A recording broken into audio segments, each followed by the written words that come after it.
Líderes em Ação é um oferecimento Admix, líder em multiplicar resultados para a sua empresa.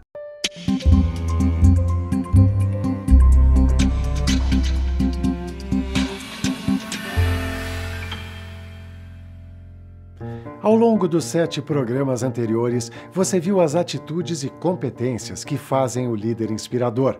Vamos começar o último episódio do Líderes em Ação com os momentos mais marcantes dos programas anteriores.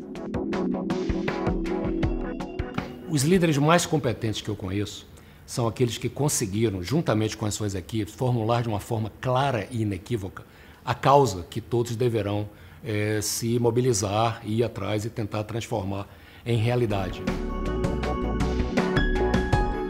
Execução tem sido a palavra-chave. Deixou de ser simplesmente conceber uma boa estratégia e passou a ser na transformação da estratégia em resultado. Aí, isso é que tem tirado o sono dessas pessoas. O calcanhar de Aquiles da maioria das organizações, ou familiares ou empresariais, é a sucessão. É a incapacidade das pessoas, que os líderes têm, de encontrar sucessores. E a responsabilidade dos líderes atuais é formar sempre a próxima geração de líderes.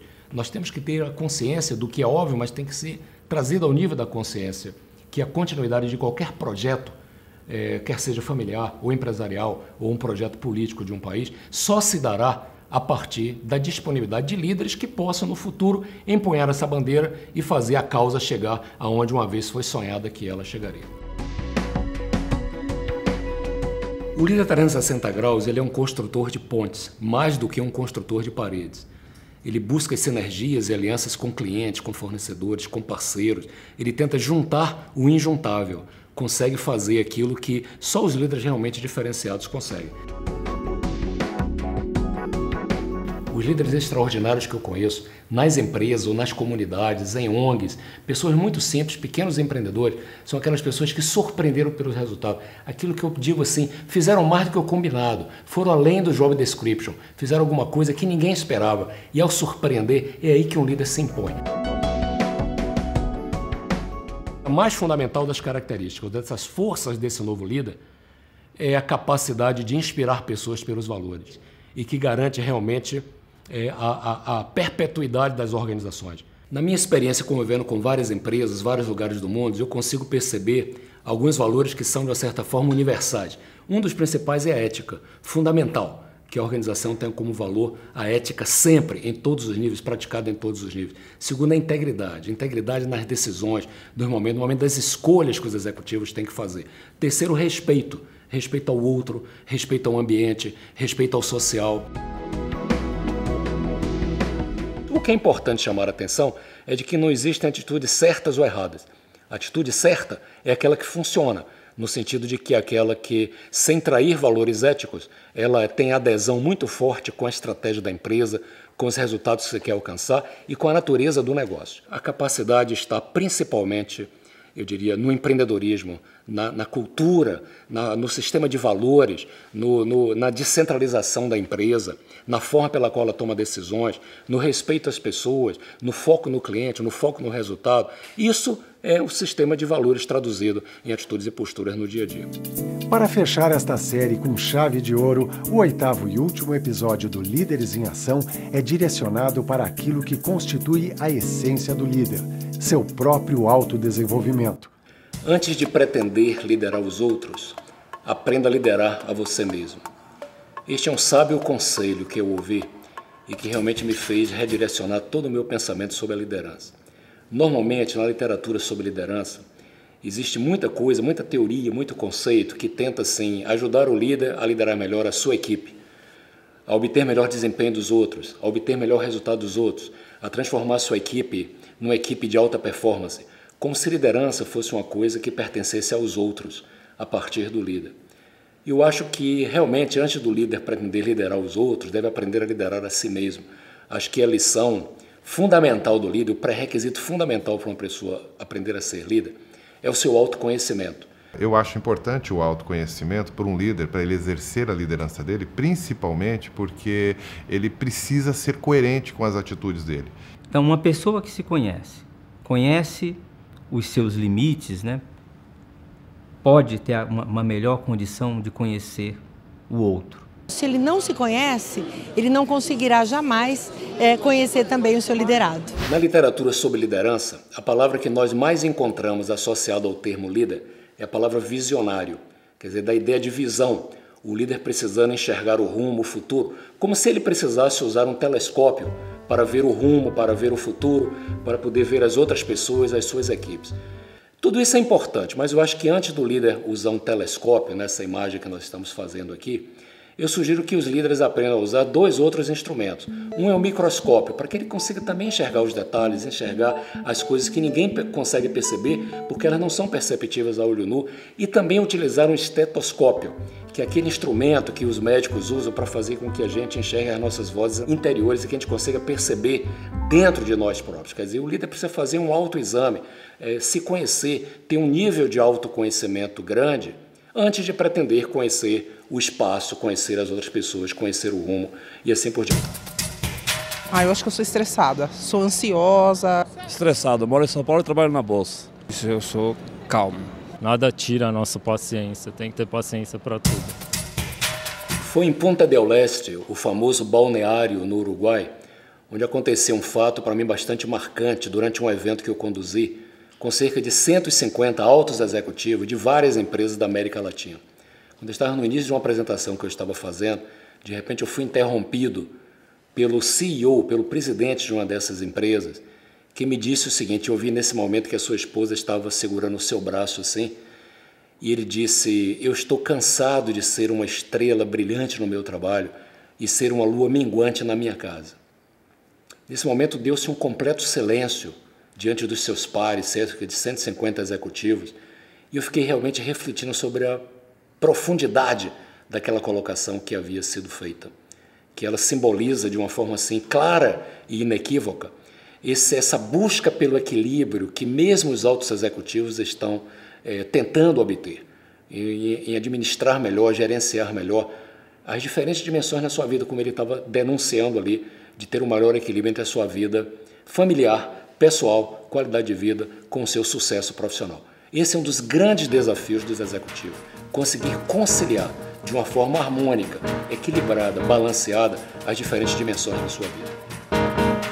Acho que um profissional que não consegue encontrar um equilíbrio entre as várias dimensões da sua vida, muito dificilmente vai conseguir chegar muito longe. Como ser humano, todos nós somos multifacetados. Então é importante que as pessoas consigam encontrar um equilíbrio entre aquilo que acontece na sua vida pessoal e na sua vida profissional. É fundamental ter equilíbrio, não apenas o equilíbrio de decisões, ser uma pessoa equilibrada, como normalmente se fala. Mas eu estou falando do equilíbrio interno, do equilíbrio entre as diferentes dimensões da vida de uma pessoa.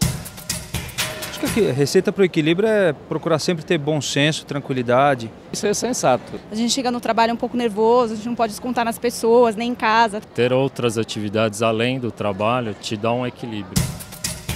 A vida de uma pessoa não é apenas a vida profissional, não é apenas a carreira. A vida de uma pessoa ela é multifacetada. Ela é composta da vida familiar, da sua saúde, sua qualidade de vida, da vida social, dos amigos que possui, de alguma causa ecológica que a pessoa defende, de algum empreendedorismo que a pessoa tem na sua vida pessoal, da sua vida espiritual. Quer dizer, a vida é composta de uma série de dimensões.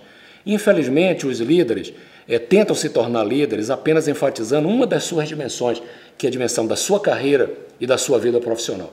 E sou extremamente engajado nas causas da organização.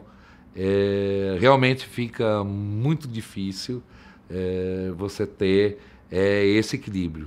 Mas eu acho que isso não incomoda. Primeiro que minha família, eu já tenho um acordo com a minha família, com meus filhos, esposa. Hoje as novas tecnologias, quer dizer, as possibilidades que você tem de contato a qualquer hora, e até com a imagem, som, também aproximam.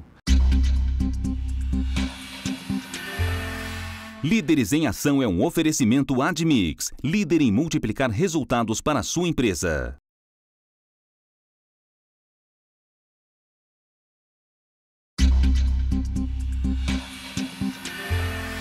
O O que eu tenho visto nos líderes realmente inspiradores que eu conheço é que eles conseguem um certo equilíbrio entre essas diferentes dimensões da vida.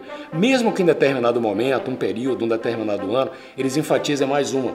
Por exemplo, enfatizam mais o aspecto profissional no ano, no outro ano mais o aspecto social, de amigos e assim por diante. Em outro momento, devido a algum problema familiar, enfatizam mais a sua situação familiar ou a sua saúde pessoal. Mas o importante é que isso não seja apenas ao longo dos anos, é que em cada momento a pessoa consiga obter um grau maior de equilíbrio entre essas diferentes facetas da vida. Isso não é fácil.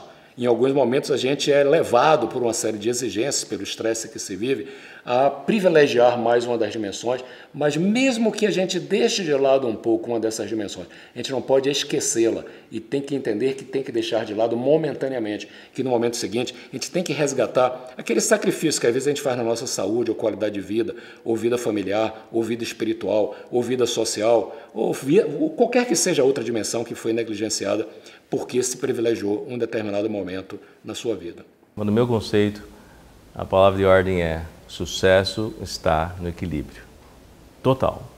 Porque quando você tem muito de uma coisa, você não dá valor. Ou quando você tem aquilo de uma coisa muito fácil, também você acaba perdendo valor. Então o equilíbrio é que define o verdadeiro sucesso. A Empreenda e a HSM realizaram recentemente uma pesquisa conjunta envolvendo centenas de líderes empresariais brasileiros. Um dos aspectos principais da pesquisa era referente aos sonhos e pesadelos desses líderes empresariais. E uma coisa que nos surpreendeu como resultado da pesquisa é que, invariavelmente, em segundo lugar, aparecia de uma forma muito firme e sistemática que um dos principais sonhos dos executivos, empresários brasileiros, diz respeito à sua qualidade de vida e à sua saúde, ao seu equilíbrio maior entre as diferentes dimensões da vida. E também no que diz respeito ao pesadelo, o seu segundo maior pesadelo é a perda da saúde e de qualidade de vida. Mas a verdadeira surpresa apareceu quando nós pedimos que eles fizessem um ranking entre os seus sonhos para a sua vida pessoal e profissional, os sonhos para a empresa onde trabalham e os sonhos para a comunidade onde vivem. Como é que eles classificariam esses sonhos em primeiro, segundo e terceiro lugar? Praticamente 60% dos executivos que fizeram parte dessa pesquisa colocaram que o seu sonho principal diz respeito à sua vida pessoal e da sua carreira.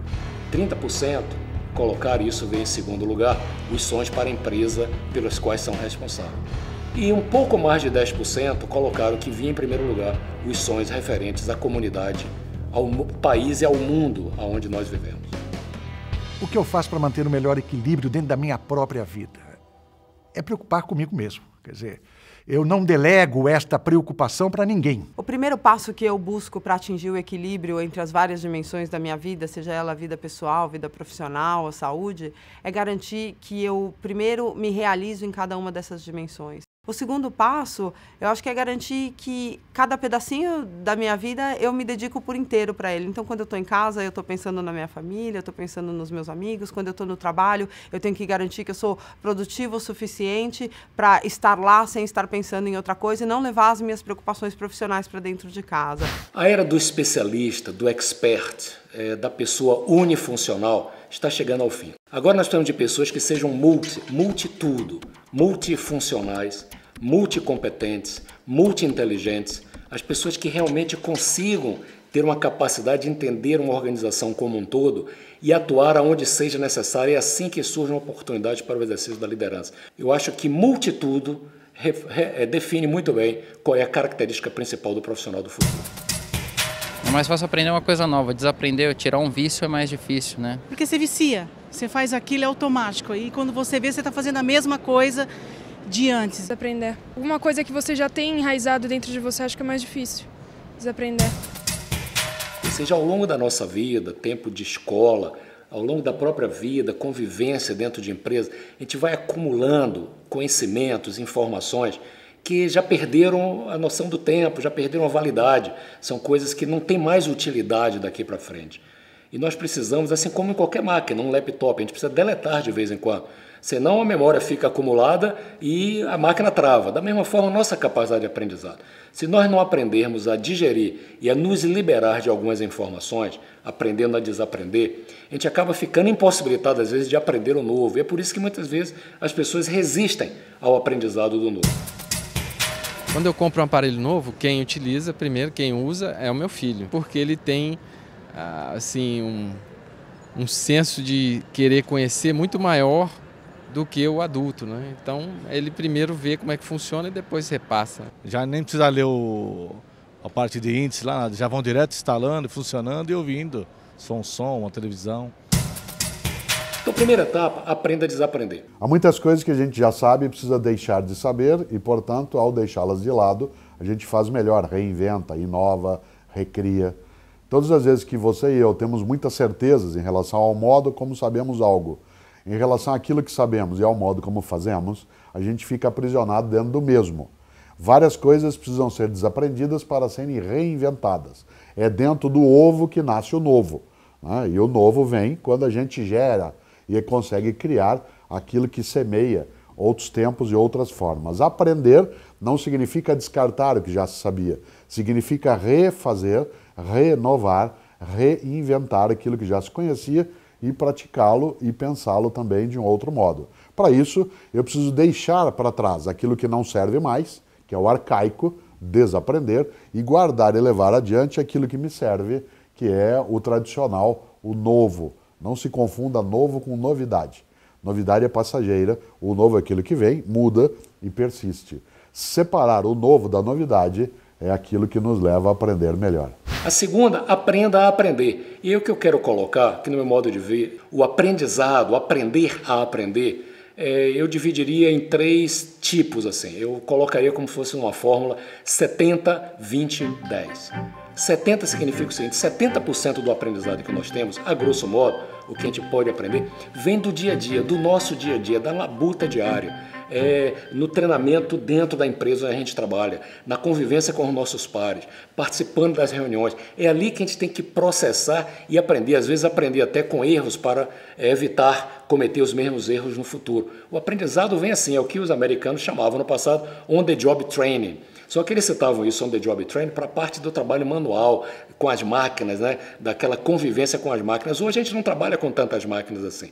O on-the-job training é na vida social que a gente leva dentro do ecossistema da nossa organização. Convivendo com clientes a gente aprende bastante, convivendo com fornecedores, convivendo com a comunidade, convivendo com os nossos pares, com os nossos colegas, com membros da nossa equipe, membros da nossa família, dentro da escola, do hospital, ou seja, qualquer que seja o tipo de instituição.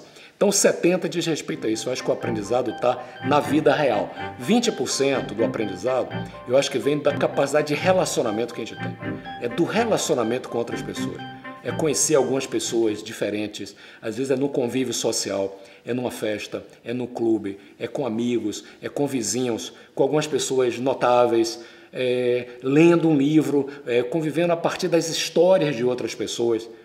Leio muito, tudo que cai na minha mão, leio 10 revistas, seja de negócio, seja de cultura geral, de política internacional, de tecnologia, internet, livros, e eu gosto de estar também se relacionando com pessoas, né, onde eu aprendo. Então, tem que estar realmente conectado.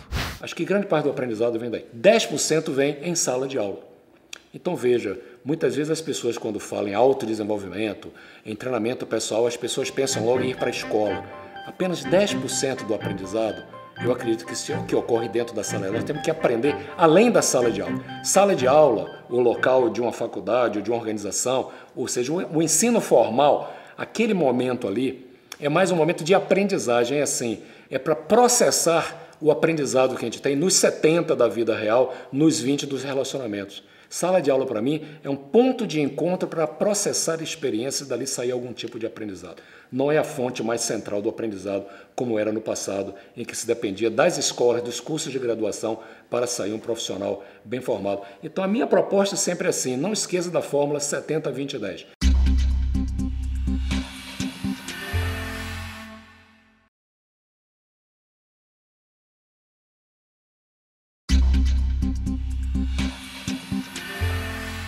Aprender é demonstrar curiosidade, aprender é estar perguntando sempre. Aliás, a característica principal hoje de um gestor que está evoluindo não é a sua capacidade de responder, mas é a sua capacidade de perguntar. Até Porque como as situações vividas hoje são muito mais inéditas que repetitivas, ele tem que perguntar sempre para poder formular seu diagnóstico, para poder entender o que está acontecendo e poder conhecer a opinião de quem o cerca. O segundo conselho que eu dou é: ouça. É muito difícil. Os jovens hoje vêm com uma ansiedade natural, uma ansiedade que eu acho que até é uma ansiedade digital, e uma dificuldade de ouvir.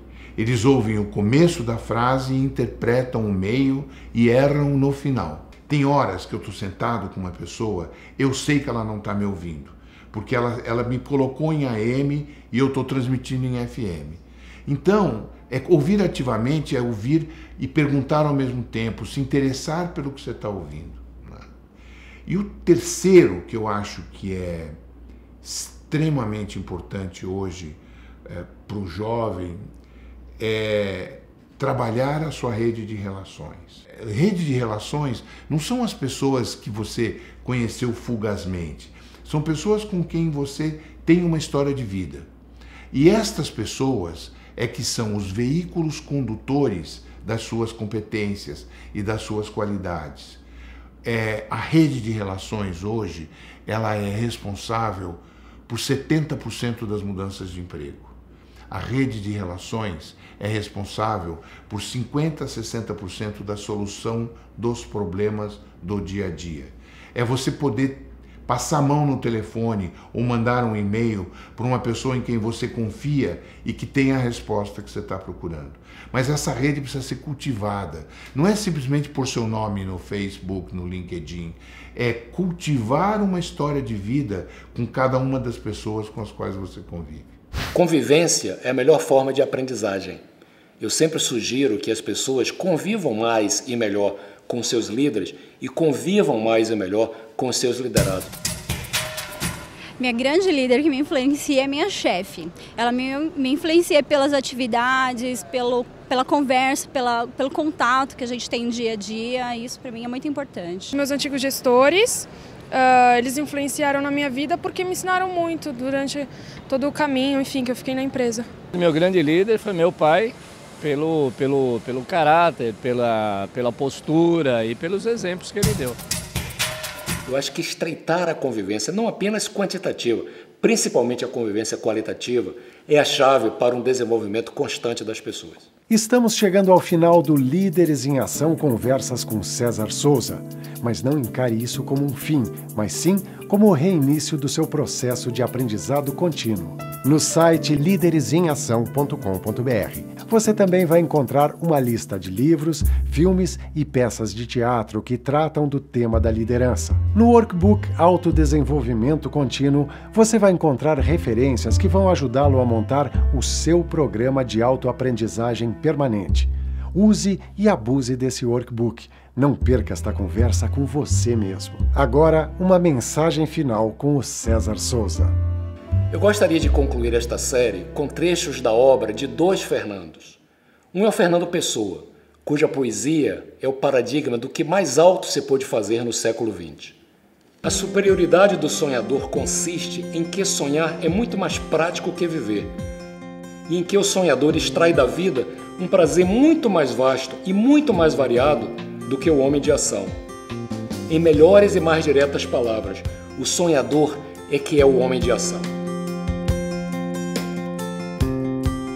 O outro é o Fernando Sabino, escritor mineiro, e do qual eu estou tendo a ousadia de transformar em versos o que ele fez como prosa. E que é mais ou menos assim: de tudo na vida ficam três coisas: a certeza que estamos sempre começando, a certeza que é preciso continuar e a certeza que podemos ser interrompidos antes de terminar. A sabedoria está quando conseguimos transformar uma eventual queda num passo de dança, uma interrupção em um caminho novo, nossos medos em uma escada, nossos sonhos em uma ponte e nossas procuras em um encontro. Na minha opinião, todo ser humano nasce para brilhar. E é exatamente este o papel do líder, o de lançar luz no caminho das pessoas.